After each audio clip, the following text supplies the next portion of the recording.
Bueno, familia, para cada uno de ustedes muy buenas tardes, Dios los bendiga. Feliz Santo Sábado, una vez más estamos aquí para poder estudiar lo que es la palabra de Dios y en esta ocasión vamos a ver el tema de ¿es verdad de que el arrebatamiento o el rapto es lo mismo o es diferente a la segunda venida de Jesús? Los evangélicos creen que son eventos totalmente diferentes, mientras que los adventistas creemos que es el mismo evento. Sin embargo, decimos que el rapto o el arrebatamiento de la iglesia no existe. Así que como tenemos la costumbre, hermano, antes de empezar con este estudio, vamos a ponernos de rodillas para orar. Oremos. Señor que estás en el cielo, muy buenas tardes. En este momento quiero darte las gracias por un día más que nos has dado la oportunidad para predicar tu palabra. Quiero decirte que en este momento tu Santo Espíritu nos acompañe, no solamente a mí, sino también a las personas que van a ver este video para honra y gloria tuya. Que lo siguiente que vayamos a aprender, Señor, pueda también enseñarse a otras personas de otras denominaciones, porque sabemos que tu palabra es verdad y en ella solamente podemos encontrar las verdaderas respuestas. Quédate con nosotros, en el nombre de Jesús, amén.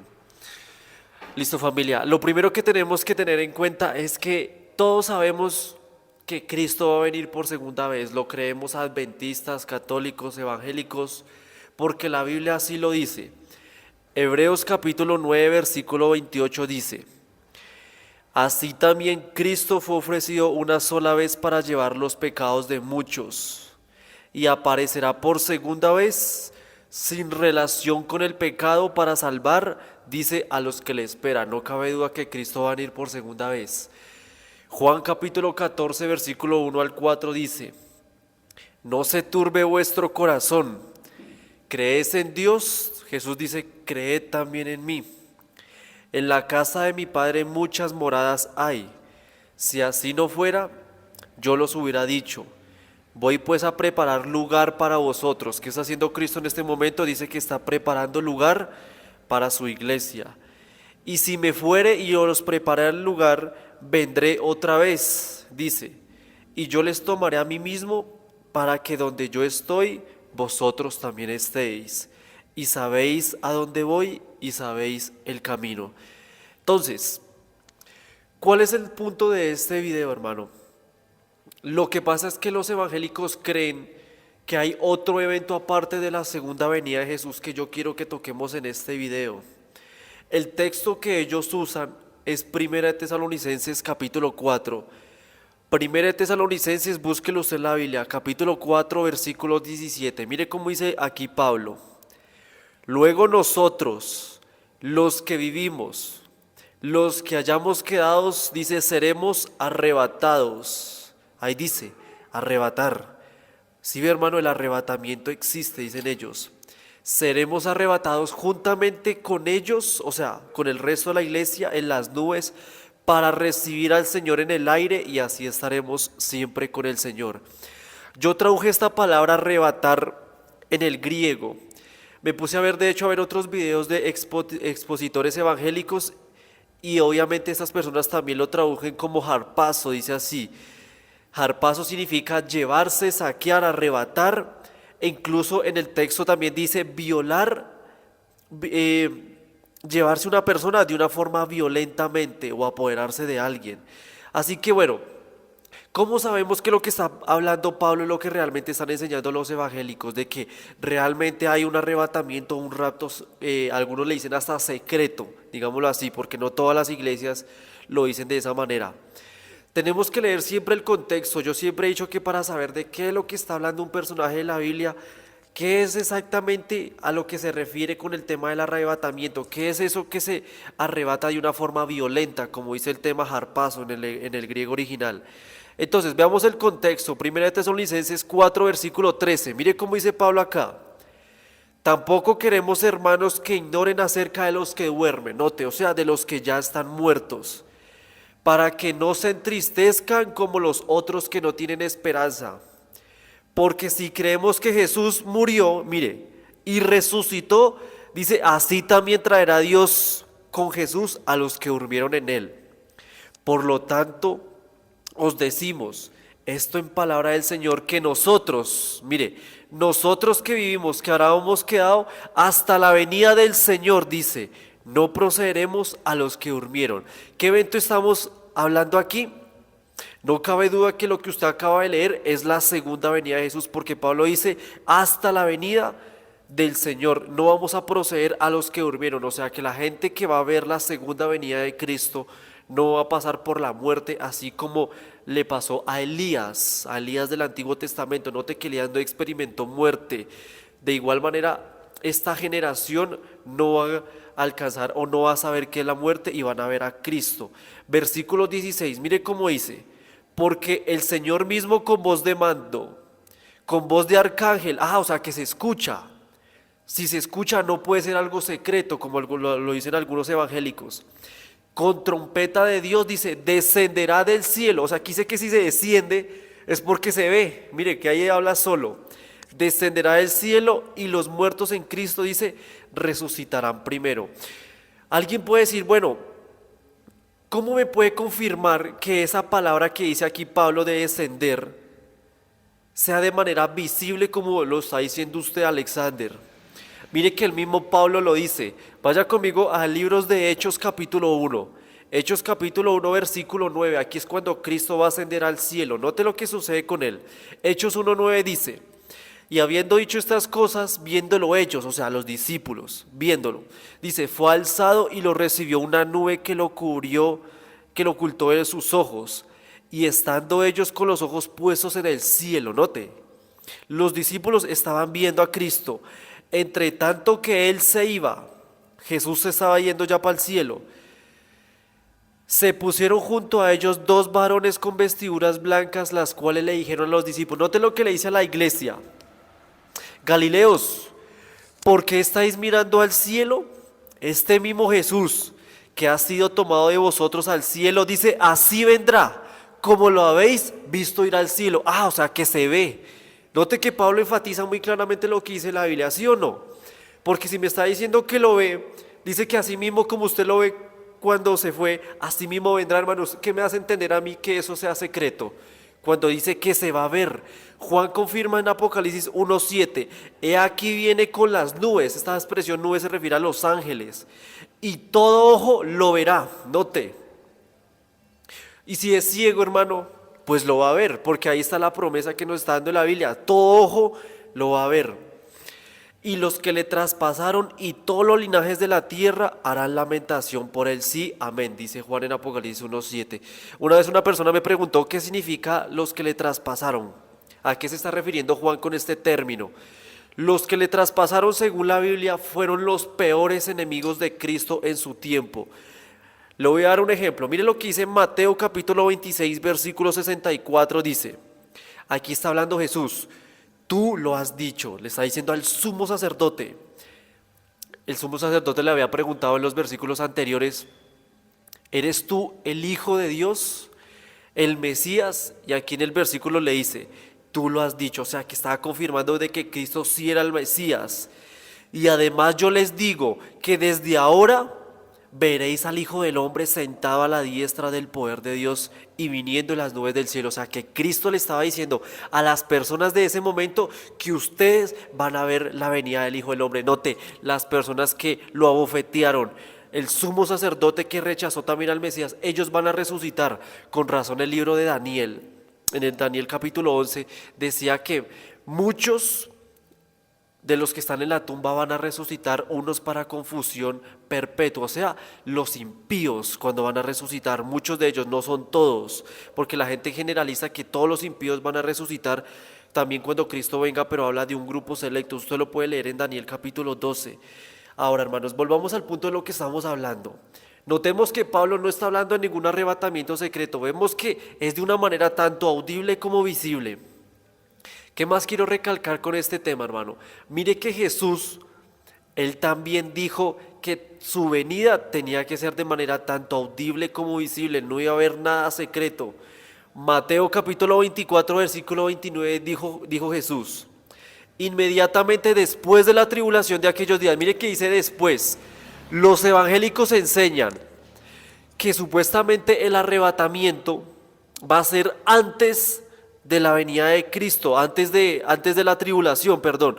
El arrebatamiento va a ser antes de la tribulación, pero el texto dice inmediatamente después de la tribulación de aquellos días, dice, el sol se oscurecerá, la luna no hará su resplandor, y las estrellas caerán del cielo y las potencias de los cielos serán conmovidas. Entonces aparecerá la señal del Hijo del Hombre. ¿Cuándo aparece? Dice que es después de la tribulación, no antes como lo enseñan los evangélicos. Entonces aparecerá la señal del Hijo del Hombre en el cielo y entonces lamentarán todas las tribus de la tierra y verán al Hijo del Hombre viniendo sobre las nubes del cielo. Como dice, hermanos, dice que lo van a ver. O sea, que hace entender que Jesús está de acuerdo con lo que también había dicho Pablo, hermanos. Se va a ver, no va a ser secreto. Y enviará a sus ángeles, versículo 31, con gran voz de trompeta. Note, se va a escuchar.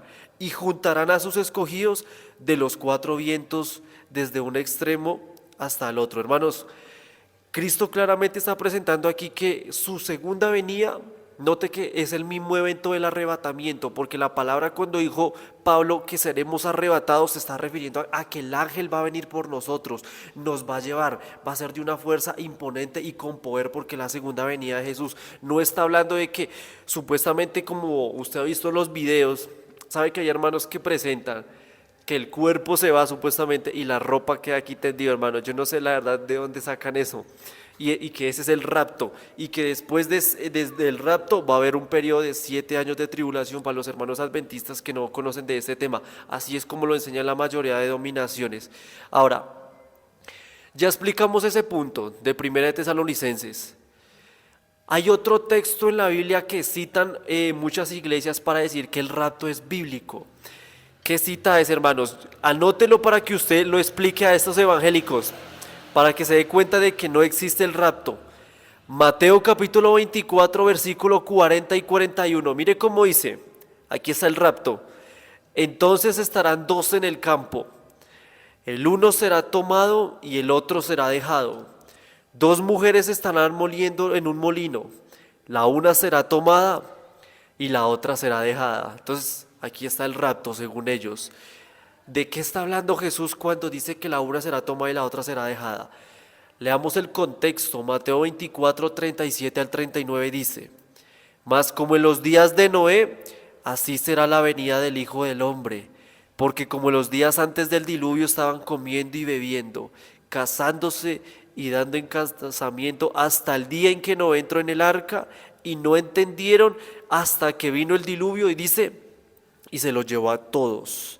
Así será también la venida del Hijo del Hombre. ¿Qué podemos captar en este mensaje, hermanos? Que la segunda venida de Jesús, note que Cristo la está comparando con los días del diluvio.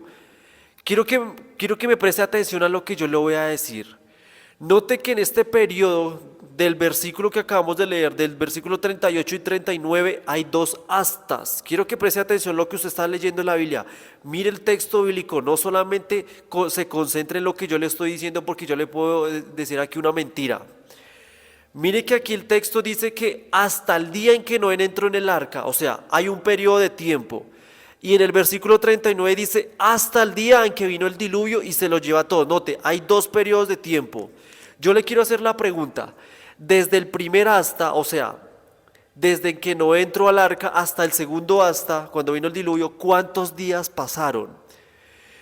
La Biblia dice, Génesis capítulo 7, versículo 4 y 5, ¿cuántos días pasaron? Dice, porque pasados aún 7 días, ¿cuántos dice? 7. Yo haré llover sobre la tierra 40 días y 40 noches y raeré de sobre la faz de la tierra todo ser viviente que hice. O sea, estaba profetizando el diluvio. E hizo Noé conforme a todo lo que le mandó Jehová. Note, ¿cuántos días pasaron? 7. O sea, que ahí está la casi media hora profética de Apocalipsis 8:1, hermanos. ¿Sabe que Cristo va a hacer exactamente el mismo procedimiento como Él lo dijo? Como en los días de Noé, así será cuando Él venga. Cristo cuando venga aquí a la tierra va a tardar también exactamente un periodo de 7 días, tal cual como lo estamos leyendo aquí en Génesis 7, 4 al 5. La historia se repite. Eso usted lo puede leer en Eclesiastés 1:9. Ahora, son 7 días. Cristo dijo, así como en los días de Noé, así será cuando Cristo venga.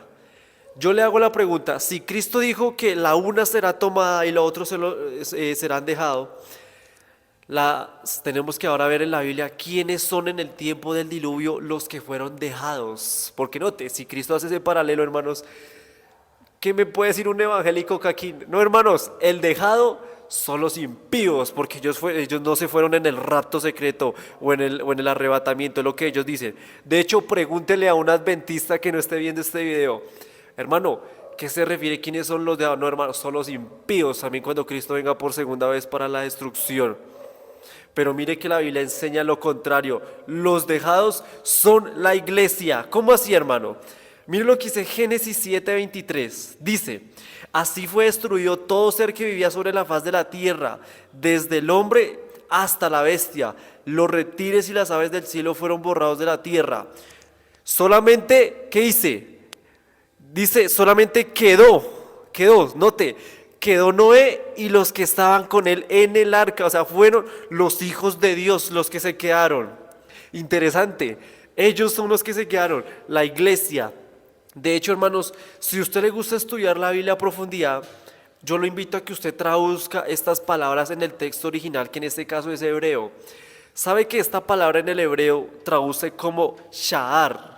Que eso significa quedarse, o sea, como lo dice Génesis 7:23, significa reservar, y escúcheme bien lo que le voy a decir, tiene un tercer significado, significa el remanente. Note, eso es lo que dice en el hebreo, porque muchos, no, los quedados son los impíos, pero aquí el texto hebreo me dice que es el remanente, o sea, los que quedan del pueblo de Dios. ¿Y sabe esa palabra remanente a dónde más se ve en la Biblia? Apocalipsis 12:17. Mire cómo dice este texto bíblico. Apocalipsis capítulo 12, verso 17 dice: entonces el dragón se llenó de ira contra la mujer, dragón Satanás, la mujer, la iglesia, y se fue a hacer guerra contra el resto. Esa palabra resto en el griego significa el remanente. Note, lo mismo que en el hebreo de Génesis 7:23, contra el resto de la descendencia de ella. ¿Quiénes son? Los que guardan los mandamientos de Dios y tienen el testimonio de Jesús. Hermanos, no cabe duda que el paralelismo entonces de Noé, los días de Noé, se estaba refiriendo era a los hijos de Dios. ¿Sabe que según la Biblia dice que los impíos no se pueden quedar? No se quedan. ¿Dónde dice eso en la Biblia, hermano? Anote estos tres textos que le voy a decir. Éxodo capítulo 14:28. Escuche con atención lo que le voy a decir. Éxodo 14:28 dice el texto: y volvieron las aguas. Aquí es cuando Israel salió de Egipto y Egipto quería esclavizar nuevamente a Israel, pero no pudieron, hermano. Mire qué fue lo que aconteció. Éxodo 14:28, y volvieron las aguas y cubrieron los carros y la caballería y todo el ejército del faraón que había entrado a ellos en el mar. ¿Recuerdan cuando Moisés abre el mar? Los egipcios entran y dice, no quedó de ellos ni uno, hermanos. Tremendo. ¿Quién no queda? Los impíos, no queda nadie. Quiero que sean los evangélicos. Son los quedados, los impíos del arrebatamiento, hermanos. Josué 8:18, otro texto bíblico. Hermanos, yo me emociono mucho cuando yo leo todo esto porque es que la Biblia habla de sí sola. Josué 8:17 dice, y no quedó, vuelve a reiterar, no quedó hombres en Jai ni en Betel que no saliera tras Israel, y por seguir a Israel dejaron la ciudad abierta. Versículo 22 ahí mismo. Y los otros salieron de la ciudad a su encuentro y así fueron encerrados en medio de Israel, los unos por un lado y los otros por el otro. Y los hirieron hasta que no quedó, vuelve a decir, no quedó ninguno de ellos que se escapara. ¿Quién no quedó? Los impíos. No quedaron. Ageo 2:3. ¿Quién ha quedado entre vosotros? Pregunta el profeta. ¿Quién ha quedado entre vosotros que haya visto esa casa en su gloria primera? ¿Y cómo la veréis ahora? ¿No es ella como nada delante de vuestros ojos? Note que el profeta se hace la pregunta, ¿quién queda? Note que los impíos no fueron los que quedaron. Interesante que la misma Biblia sea lo que haya explicado con respecto a esto. Yo le quisiera hacer la pregunta, ¿cómo vamos hasta acá? ¿Cómo vamos con la referencia del texto de uno será tomado y el otro será dejado? Un adventista hasta muy poco sabe esto también, hermano. Sabe que Cristo El mismo Señor Jesucristo también dijo esto en Mateo 24. Y todos podemos leer Mateo 24, pero no captamos. Sí, hermanos, que una cosa es que usted lea por leer y otra cosa es que cuando usted lee el texto con cuidado, usted lo analiza de qué es lo que está hablando. Le voy a mostrar en la Biblia que Jesús en Mateo 24 sabía perfectamente que los quedados eran el pueblo de Dios, no eran los impíos. ¿Dónde dice eso en Mateo 24? Capítulo, ahí mismo en el versículo 45. Versículo 45 dice Cristo: ¿quién es pues el siervo fiel? Note, la iglesia, siervo fiel, el quedado. Siervo fiel y prudente al cual puso su Señor sobre su casa para que les dé el alimento a tiempo. Note, el quedado. Bienaventurado aquel siervo a cual cuando su Señor venga lo haya haciendo así. O sea, que la iglesia, que cuando Cristo venga, antes de que Cristo venga, dice que se tiene que mantener fiel en la casa del Señor. Note, dice en la iglesia seguir dando el alimento. El alimento, según la Biblia, representa la palabra de Dios. Si usted está en una iglesia, en un templo, donde no le estén enseñando la doctrina, la Biblia, hermano, ahí usted no está comiendo comida sólida de la palabra de Dios. Por eso es que usted espiritualmente se va aburriendo, porque se enseña de lo mismo día tras día. Note que el texto dice ahí en el versículo 45, su Señor le puso su Señor sobre su casa para que le dé el alimento a tiempo. ¿Qué es lo que se enseña muchas veces hasta en la iglesia adventista, hermano? Y aquí yo quiero ser claro, yo no la estoy atacando, porque yo soy miembro de la iglesia adventista oficial. La iglesia adventista ahora enseñamos prosperidad. La iglesia adventista ahora enseñamos que en los camporís podemos colocar música, ¿cómo se llama ese género? De Lily Goodman, pop, eso se le dice ese género, para poder bautizar a los muchachos. Solamente que con que haya letra cristiana, somos tan ignorantes para decir que ya supuestamente eso le agrada a Dios. Otros estamos peores. En estos días, ya va a llegar octubre. No, estamos en septiembre, estamos en el mes del amor y la amistad. ¿Qué es lo que va a hacer la iglesia en estos días, hermanos? Celebremos el amor. Hay que estar unidos. Y sabe que Cristo enfatiza la unidad, pero la unidad en el sentido doctrinal, no en sentido de que si un hermano piensa diferente que yo, sea evangélico, testigo de Jehová, católico, hay que respetarlo y hay que amarlo, hermanos, obvio. Pero mis ideas no se comparten con las de él y no se van a dar a la luz de la Biblia porque tenemos diferentes perspectivas. Pero ¿qué pasa con aquel siervo malo, hermanos? Versículo 48. Pero si aquel siervo malo, note, los tomados, porque si los buenos son los de abajo, ellos son los tomados.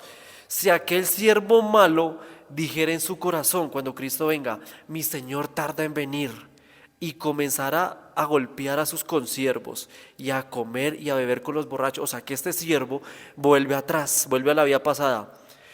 Una vez un hermano me preguntó, ¿por qué la gente que se va para Estados Unidos se corrompe allá? Mi hermano, estaba aquí en Colombia, estaban aquí en Ecuador, en Venezuela, que me comentan, pero ir allá se corrompe. Y eso es un mal dicho, porque el hermano no se corrompió cuando fue a Estados Unidos, sino que él ya estaba corrompido. Otra cosa es que allá en Estados Unidos, como el placer se ve más grande, allá se termina de ver lo que realmente era dentro. Ya venía corrompido desde el país donde estaba, porque si en realidad es un hijo de Dios o si realmente le quiere ser fiel a Dios, entonces es fiel acá y es fiel en Estados Unidos. A donde usted vaya, el siervo de Dios va a seguir siendo fiel. ¿O qué me dice de Daniel, por ejemplo? Daniel vivía en Babilonia, pero note que Babilonia no vivía en el corazón de él. Así que no hay excusa a donde usted vaya, hermano. Dice, sigamos leyendo aquí en Mateo 24, 49. Y comenzar a golpear a sus consiervos y a comer y a beber con los borrachos. Note que aquí está hablando del siervo, o sea, alguien que estaba dentro de la iglesia.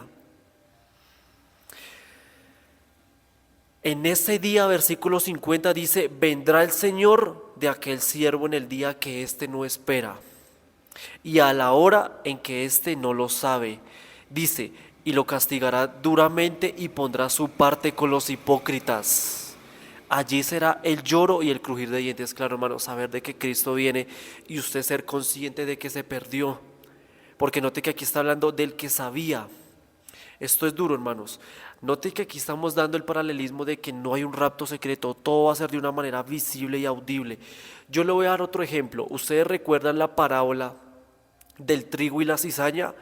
Cristo también comparó este evento y lo vamos a leer, que no tiene nada que ver con un arrebatamiento aparte de la segunda venida de Jesús, no, es lo mismo. Mateo capítulo 13, versículo 24, mire cómo dice: le refirió otra parábola diciendo: el reino de los cielos es semejante a un hombre que sembró buena semilla en su campo. Pero mientras dormían los hombres, note cómo ahorita está la iglesia, dormía, vino su enemigo y sembró cizaña entre el trigo y se fue. Cuando brotó la hierba y dio fruto, entonces apareció también la cizaña. Fueron entonces los siervos del padre y le dijeron: Señor, ¿no sembraste buena semilla en el campo? ¿Cómo pues tiene cizaña? Y él les dijo: un enemigo ha hecho esto. Y los siervos le dijeron: ¿quieres que vayamos y la arranquemos? Y este hombre les contesta: no sea que al arrancar la cizaña arranquéis también con ella el trigo. Hermanos, una vez en una iglesia adventista,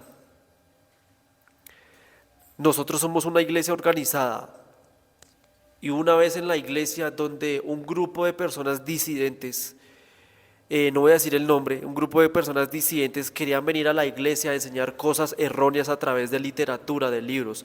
Yo no sé si eran colportores, no lo sé, pero era cosas que iban en contra de la doctrina adventista.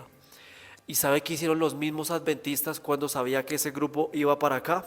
No estoy diciendo acá en este templo, no, o sea, me refiero a la historia de lo que pasó ese día. Estos adventistas le cerraron la puerta en la cara a estas y no los dejaron de entrar. Yo le quiero hacer la pregunta: ¿quiénes eran ahí la cizaña? ¿Los que venían de afuera a enseñar algo diferente o los hermanos que le cerraron la puerta en la cara?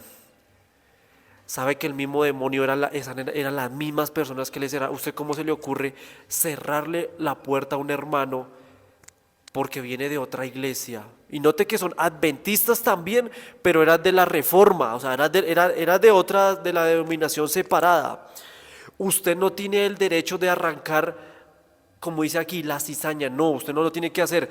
Porque es que muchas veces los adventistas le cerramos la puerta a los reformistas. Porque los reformistas también estudian la Biblia y claro, y como a usted le da miedo estudiar, entonces ¿qué hacemos, hermano? Cerrémosle la puerta para que no entre, hermano. No hay que dejarlo que enseñen falsas doctrinas acá. Pero ¿qué dice el texto bíblico? No sea que al arrancar la cizaña arranquen también el trigo. Y sabe que eso exactamente pasó ese día, hermano. Mire que cuando la gente vio que se les cerró la puerta en la cara a estas personas, ¿sabe qué pensaron las visitas? Pensaron: no, pero o sea, aquí no hay amor, porque ¿cómo se le va a cerrar la puerta a los mismos hermanos? Claro, si entre nosotros no nos amamos, ¿cómo los católicos nos van a creer de que somos la iglesia verdadera? Aquí también aquí la mayoría son cizaña, hermano. Usted no se vaya a creer trigo. Ojo que usted puede estar en el bando del diablo, hermanos. Con todo respeto se lo estoy diciendo. Mire lo que dice aquí mismo en Mateo capítulo 13 y en el versículo 30.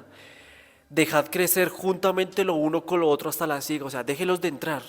No importa si vienen a enseñar cosas que no, o sea, no los deje subir al púlpito, que es otra cosa, pero déjelos y que les hable a los hermanos. Los hermanos van a saber si se dejan engañar o no. Cada quien tiene su libertad para hacerlo.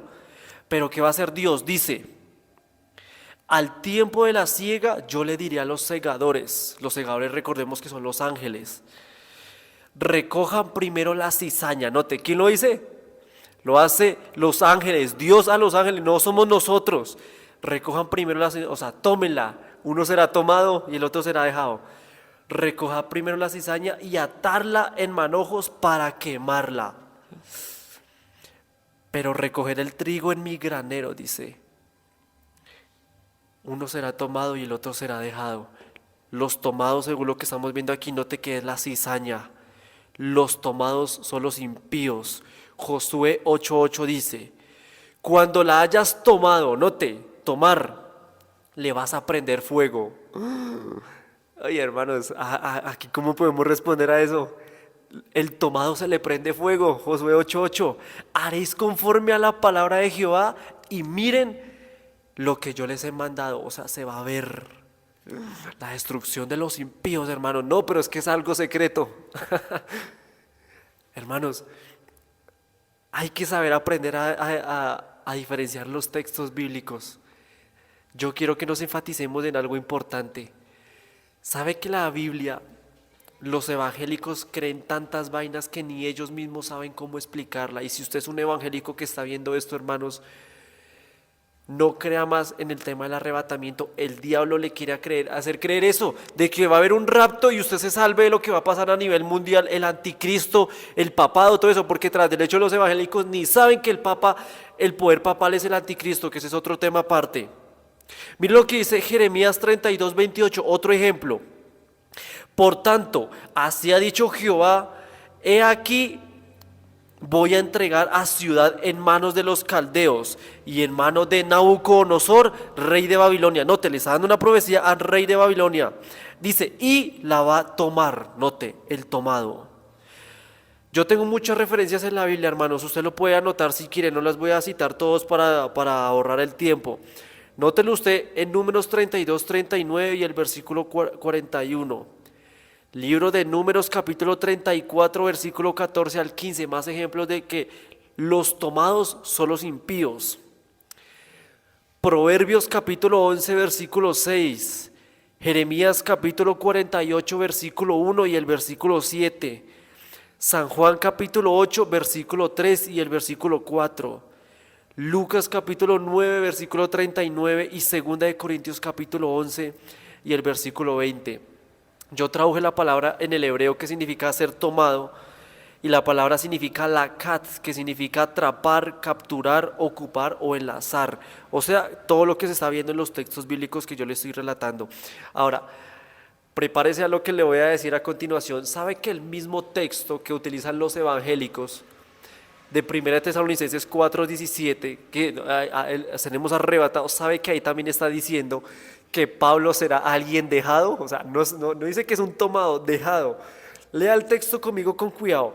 1 Tesalonicenses capítulo 4, versículo 17, dice, luego nosotros, los que vivimos, los que hayamos quedado, ahí lo dijo, los que hayamos quedado, seremos arrebatados juntamente con ellos en las nubes. O sea que el arrebatamiento se está refiriendo al momento cuando Cristo venga, pero después de haber quedado, ¿después de qué?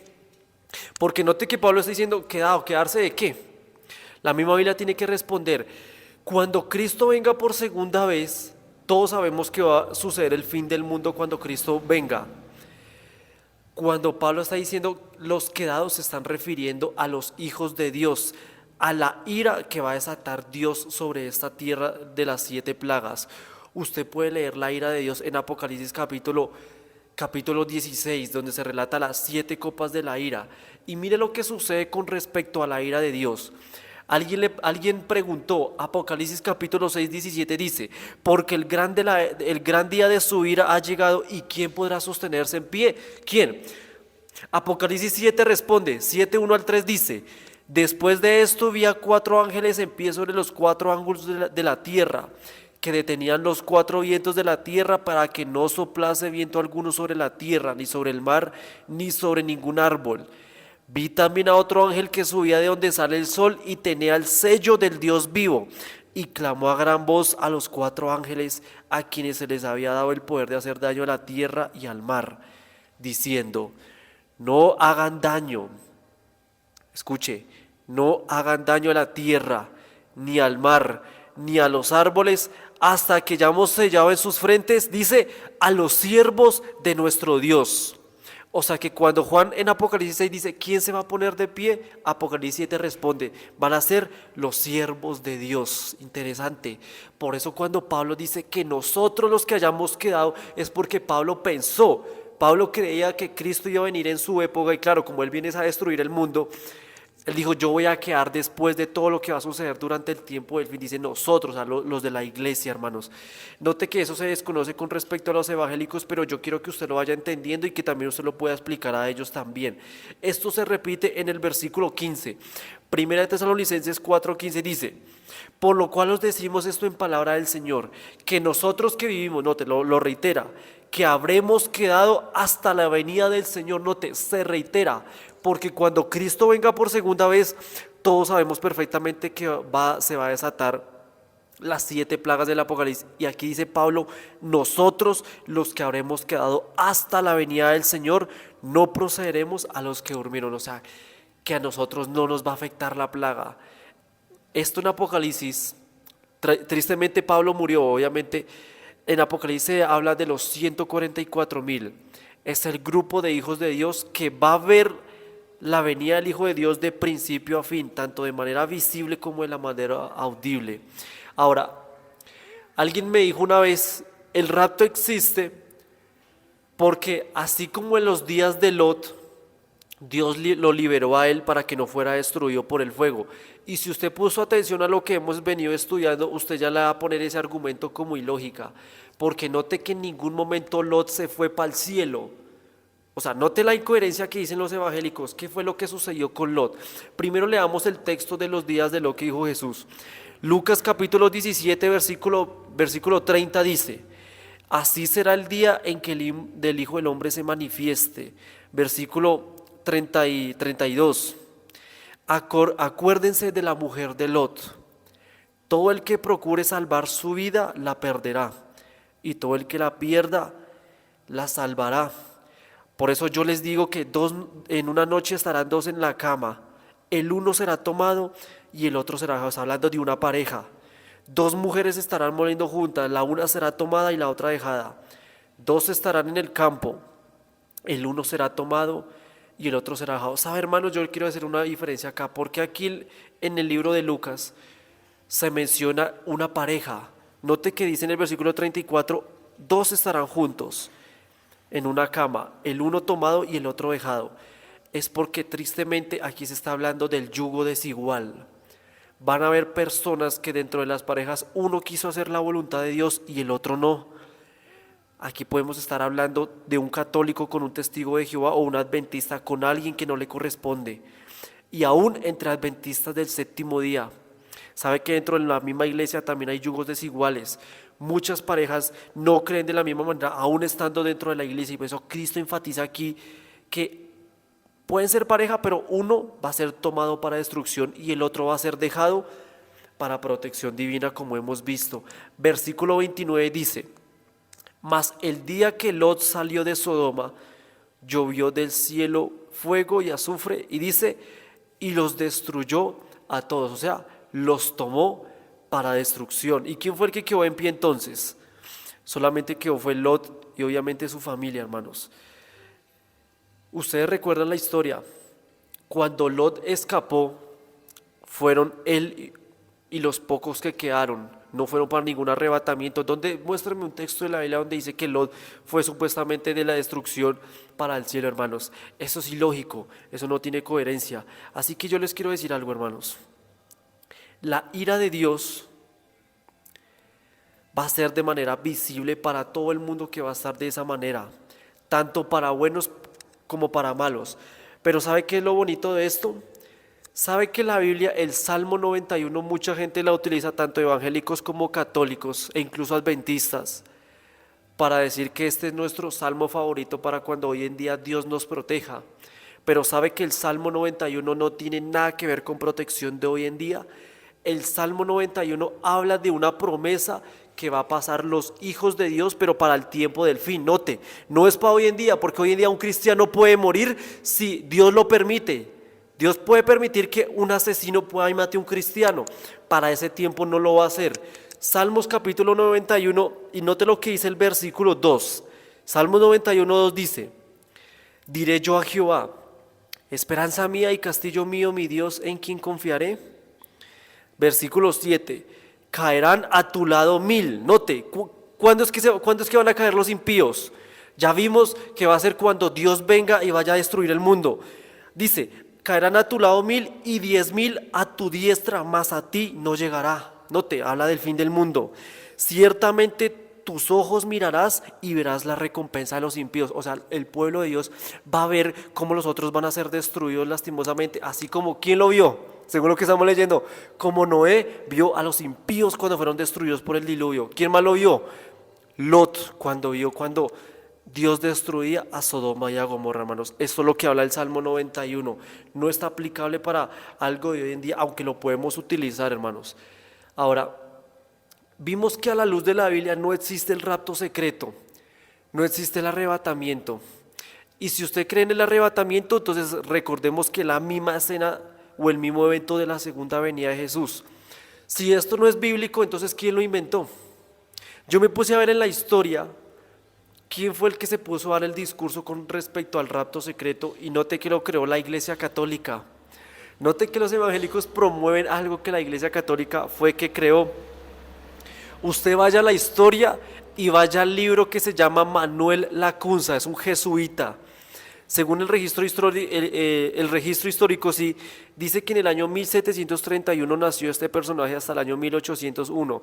En su periodo de vida, este jesuita creó el rapto pretribulacional, o sea, dándole a entender que la iglesia iba a ser raptada antes de que se manifestara el tema del anticristo. O sea, la Iglesia Católica lo hizo crear en un buen sentido para que usted no se preocupe, para que usted esté relajado, porque si usted es fiel a Dios, Dios no lo va a hacer pasar por la gran tribulación, y ese es otro problema, porque los evangélicos creen que hoy en día que la gran tribulación es la ira de Dios, creen que es la ira de Dios, y claro, a la luz de la Biblia, el pueblo no va a pasar por la ira de Dios, pero según la Biblia dice que la iglesia tiene que pasar por la ira, pero del dragón, o sea, de Satanás. No te has hecho tan interesante, y lo leímos en Apocalipsis 12:17. Un jesuita, antes de que naciera Manuel Lacunza, o sea, el creador del rapto, nació años antes un jesuita que se llamaba Francisco Rivera. La historia dice que en el año 1537 al año 1591 este hombre enseñaba la teología del futurismo. ¿Qué es eso, hermanos? Lo voy a explicar. La teología del futurismo es cuando apunta las profecías de Apocalipsis para un futuro. Por ejemplo, dice que las 7 trompetas son eventos literales cuando sabemos nosotros que no es así. Y yo le hago la pregunta, ¿quién más cree que las 7 trompetas es literales? Los evangélicos. Hay adventistas que tristemente ya están adoptando esa postura de afuera. Francisco Rivera, este hombre jesuita que fundó la teología del futurismo, enseña que los 3 años y medios que habla el Apocalipsis, o los 1260 años, ellos creen que son años literales con Israel, que va a suceder en el tiempo del fin, 3 años y medio, que eso supuestamente va a acontecer antes de la segunda venida de Cristo, o sea, lo mismo exactamente lo que enseñan los evangélicos. Ahora, él también dice que el tema del futurismo es exactamente que cuando se haya el rapto secreto va a haber un periodo de 7 años y medio de tribulación. Note, lo mismo que señalan los evangélicos. Y los evangélicos esto no lo saben, los pentecostales, los hermanos de allá, creen que su origen es de origen bíblico cuando la Iglesia Católica es el que lo fundó. Un tercer jesuita que yo les quiero mencionar acá y es Luis Alcázar. Luis Alcázar del año 1554, según la historia 1613. Este hombre creó la teología del preterismo. ¿Qué es la teología del preterismo? Según este hombre, él decía que supuestamente los capítulos del 1 al 11 del libro del Apocalipsis, según él, decía que se describía el rechazo de los judíos y la destrucción de Jerusalén por los romanos. O sea, como que eso ya es evento pasado, hermano, ya el Apocalipsis no tiene nada que ver hoy en día. Decía él que en el Apocalipsis capítulo 12 hasta el versículo 19 dice él que supuestamente fueron el derrocamiento del paganismo romano, que según ellos era la gran ramera. O sea, la Iglesia Católica, este jesuita, decía que la gran ramera no es la Iglesia Católica, sino que era la Roma antigua. Note esa mentira, hermanos, cómo es tan inteligente para poder hacer eso. Y que Apocalipsis 20 se describen las persecuciones final por el anticristo. Usted le pregunta a este hombre, Luis Alcázar, en sus escritos, ¿quién era el anticristo? Él decía que el anticristo era identificado como César Nerón, del año 54 al 68 después de Cristo. O sea que eso hace entender que el Apocalipsis, según lo que está dando a ilustrar, es que eso ya pasó. Y si eso ya pasó, entonces quiere decir que ahorita el Apocalipsis no tiene importancia, no tendría sentido estudiarlo. Ahora yo le quiero hacer la pregunta para también a los católicos. Si esto fuera verdad, entonces ¿por qué este jesuita Luis Alcázar y Francisco Rivera, porque enseñan dos cosas totalmente diferentes. O sea que la misma Iglesia Católica se contradicen entre ellos mismos. Porque mientras un jesuita enseña lo que el Apocalipsis va a pasar en el futuro, el otro enseña que eso ya pasó. O sea, hasta la misma Iglesia Católica tiene contradicciones con respecto a esto. Luego me puse a investigar, listo, lo originó la Iglesia Católica, pero cómo las iglesias, los evangélicos, los pentecostales, cómo llegaron la mayoría a creer en esta idea de la Iglesia Católica. Dice la historia que la teoría del rapto secreto se dio por un personaje que se llamaba Irving. ¿Quién era este hombre? Dice la historia que es un presbiteriano escocés y precursor de los movimientos pentecostales y de la iglesia carismática. Interesante, Irving. ¿Cómo fue la historia de este hombre? Dice que en 1828 este hombre tenía reuniones al aire libre en Escocia, donde este hombre atraía a multitudes de 100,000 personas, dice. Dice que su iglesia en Londres, o sea, era allá en Francia, Londres, no, eso podía estar en Estados Unidos, disculpe. Dice, en Londres sentó 1,000,000 de personas y que se llenaba semana tras semana, o sea que Irving llenaba iglesias, era de influencia mayor. Irving descubrió el libro de la Lacunza, o sea, lo que promocionó el jesuita católico, note, lo descubrió este hombre, y estaba tan profundamente conmovido por él, o sea que un jesuita, hermanos, sabe escribir cosas para que usted lo impacte cuando usted lo lea, a usted le gusta cuando lo vaya a leer, y estaba profundamente conmovido por él, y en este momento Irving escuchó de lo que le creía que era una voz del cielo, o sea, cuando leyó el libro, que le decía: predica el rapto secreto de los santos. Note, ¿de dónde salió esa voz? Hermanos, ¿dónde dice que venía de la Biblia, según esta historia? Me relata el comentario que estoy viendo acá de la historia de este hombre, que una voz salió del cielo. Obviamente fue el mismo demonio que fue el que lo hizo. Este libro que se relata se llama La venida del Mesías en gloria y majestad, con un discurso preliminar. Este hombre Irving dice que se convirtió en uno de los mayores predicadores más influyentes en su tiempo, y una figura destacada era de la Iglesia Católica Apostólica en Inglaterra. O sea que la Iglesia Católica promocionaba la idea de Irving. Note, ahí está la alianza, los evangélicos y los católicos. Qué casualidad que en Apocalipsis capítulo 17 dice que la Iglesia Católica se le dice la madre de las rameras o la madre de las prostitutas, Apocalipsis 17. ¿Por qué se le dice la madre? Porque quiere decir que tiene hijas, madre de rameras, dice el texto de Apocalipsis 17. ¿Y quiénes son las hijas, hermanos? Representan los evangélicos, porque noten que las mismas creencias, aunque comparten diferentes ideas, las raíces de las doctrinas vienen del mismo punto, hermanos. ¿Cuántos de ustedes sabíamos eso? Cuando el rapto secreto se promocionó a través de Irving, la historia dice que se fue expandiendo en Estados Unidos y Canadá por John Nelson en el año 1870 alrededor y 1870, del 60 al 70. Este hombre se decía que era un congresionalista con el nombre de CI, o sea, otra iglesia evangélica que se dio en esos momentos, y promocionaba el rapto secreto a miles de iglesias, así creyendo a miles de personas sobre este tema, hermanos. Mire, si no hay base bíblica con respecto al rapto secreto, usted ya no lo crea más. Mejor pídale perdón a Dios de lo que usted y yo acabamos de aprender en esta tarde. No hay base con respecto a la Biblia del rapto secreto. Si usted después de esto siga creyendo el rapto secreto, usted lo va a esperar. No va a suceder. Sí va a acontecer en la segunda venida de Cristo. Él va a venir de manera audible y visible, y si usted va a estar muerto, lo verá. ¿Recuerdan a ustedes al pastor Gigi Ávila? Gigi Ávila es un pastor que murió hace años atrás, pero era un pastor muy, muy influenciador a nivel de los evangélicos. Mucha gente lo conoce.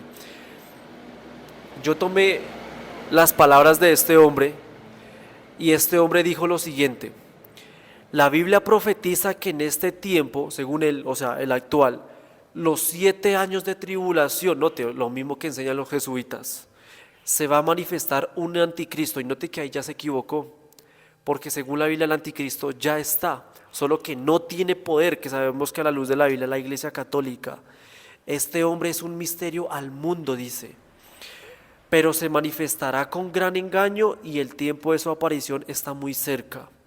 Sabemos que ese hombre se manifestará en breve y engañará a todas las naciones, pero antes de que este hombre aparezca, dice, el pueblo de Dios desaparecerá, o sea, el rapto. El rapto de la iglesia es el evento que nos librará de este terrible juicio. Lo dijo Gigi Ávila. Yo lo dejo en su criterio, si usted cree, no cree, tome las conclusiones de lo que hemos estudiado en esta noche, en esta tarde.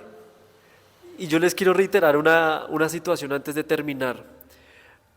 Un evangélico en las redes de TikTok me preguntó entonces por qué Cristo, que yo vengo como ladrón, o sea, de una manera sorpresiva, y a eso es que se refiere el rapto secreto.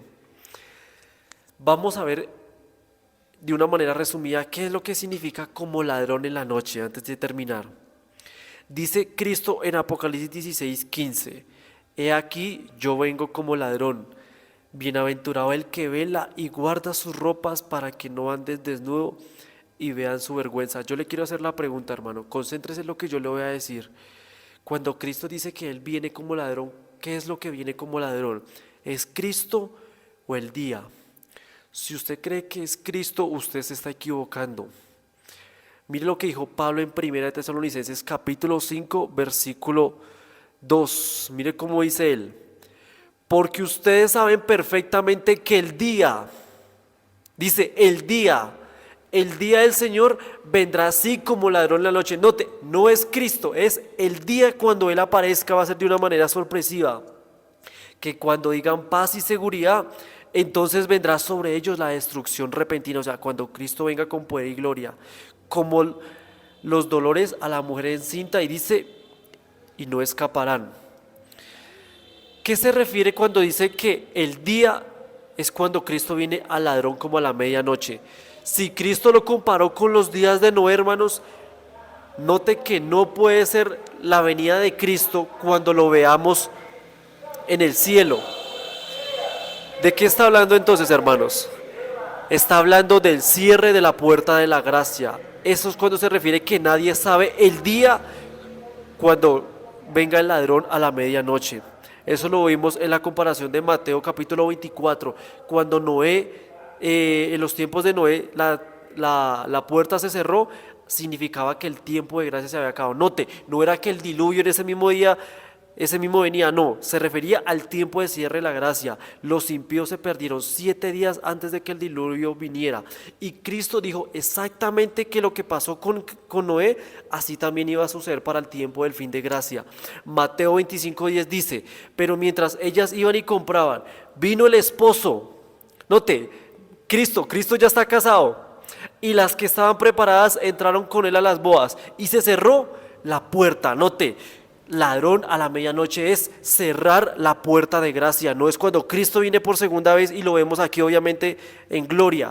¿Cuál puerta a la que se refiere acá? Apocalipsis 15:8 dice, y el templo se llenó de humo por la gloria de Dios y por su poder, y nadie podía entrar en el templo, o sea que se está refiriendo a la puerta del santuario celestial. Usted por fe debe ingresar al santuario celestial, hermanos, y sabe que esta arca o este templo que usted tiene que entrar es más difícil a los días de Noé, porque note que en los días de Noé al menos usted podía ver el arca, usted podía entrar en ella, y cuando los animales entraban, hermanos, ¿recuerdan esa escena? Pero ahora usted cómo va a entrar al arca que no se ve. Y de hecho dice que ¿dónde está la puerta? Dice que está en el cielo, hermanos. Si usted está confundido con respecto al tema del cierre de la gracia, yo le invito a que vea uno de los videos que yo también tengo en YouTube con respecto a este tema, que el cierre de la gracia, para que usted entre a ella, significa obedecer los mandamientos de Dios, y por fe usted automáticamente entra al cielo por amor y gracia de Cristo Jesús, hermanos. Dice Elena White en Palabras de Vida del Gran Maestro, página 339, párrafo 3. Escuche cómo dice. Las 10 vírgenes están esperando en el atardecer de la historia de esta tierra, o sea, la iglesia. Todas aseveran ser cristianas. Todas han recibido un llamamiento, tienen un nombre y una lámpara. Todas profesan estar realizando el servicio de Dios. Aparentemente todas esperan la aparición de Cristo, pero 5 no están listas. 5 quedarán sorprendidas y espantadas fuera del banquete, hermanos. O sea que va a ser un grupo de personas que hace la obra de Dios, puede orar, puede estudiar la Biblia, pero no van a estar preparadas cuando Cristo venga por segunda vez. Cuando la Biblia dice que nadie sabe el día y la hora, se refiere al tiempo de la gracia, hermanos, porque según Elena White, los 144,000 van a escuchar el día y la hora cuando Cristo venga por segunda vez, hermanos. Note lo que dice Eventos de los Últimos Días, página 230, párrafo 2, dice: pronto oímos la voz de Dios, semejante al ruido de muchas aguas, que nos anunció el día y la hora de la venida de Jesús. ¿Quiénes son? Los 144,000 santos vivientes reconocieron y entendieron la voz, pero los malvados se figuraron que eran fragor de truenos y de terremoto, hermanos. No cabe duda que los 144,000 van a tener ese beneficio, solamente ellos de saber el día y la hora cuando Cristo venga por segunda vez, hermanos. Qué hermoso con respecto a ese tema. Dice Elena White en otra cita, Testimonios para la Iglesia, tomo 2, página 172, párrafo 1, dice: Jesús nos ha dejado esta palabra: velad pues, porque no sabéis cuándo vendrá el Señor de la casa, si al anochecer, o a la medianoche, o al canto al gallo, o a la mañana, para que cuando venga de repente no los halle durmiendo. Y a lo que vosotros yo les digo, velad. Estamos esperando y velando con la mira puesta en el regreso del Maestro, que traerá el amanecer. No sea que viniendo de repente nos encuentre durmiendo. Dice Elena White, ¿a qué tiempo se refiere aquí? Dice Elena White, no a la manifestación de Cristo en las nubes del cielo, no, o sea, lo que lo creen la mayoría de adventistas, no. Se refiere cuando Cristo regrese de su santuario en el lugar santísimo del santuario celestial, cuando ponga sus atuendos sacerdotales, o sea, note, y se revista de sus atavíos de venganza, y cuando se promulgue el decreto que dice: el que es injusto sea injusto todavía, y el que practique la justicia, que lo haga, y el que es santo, santifíquese más todavía. Apocalipsis 22:11, hermanos. Espero que el tema le haya sido de gran bendición para nosotros. Recordemos que el rapto no está, y yo lo invito a que, si usted llegó al final de este video, pues yo lo invito a que se suscriba para que comparta este video a los hermanos evangélicos. No importa las citas de Elena White, quiero que si algún hermano quiere responder algo diferente, que lo responda con un así dice Jehová. Hermanos, Dios los bendiga, y vamos a terminar este estudio con una oración. Oremos. Señor que estás en el cielo, damos gracias una vez más por tu palabra, porque nos has dado la oportunidad de resolver esas inquietudes con respecto al arrebatamiento e incluso la segunda venida de tu Hijo Jesús, Señor. Hemos aprendido con respecto a ella, hemos visto que tu palabra es la que habla sola, y a través de tu santa palabra hemos de conocer la verdad. Bendice a los hermanos que vieron este video, que lo van a escuchar, y para aquellos hermanos que han tenido dudas con respecto a este tema, Señor, que sea de bendición para honra y gloria tuya. Quédate con nosotros, te lo agradezco y te lo pido. En el nombre de Jesús, amén. Hermanos, Dios los bendiga.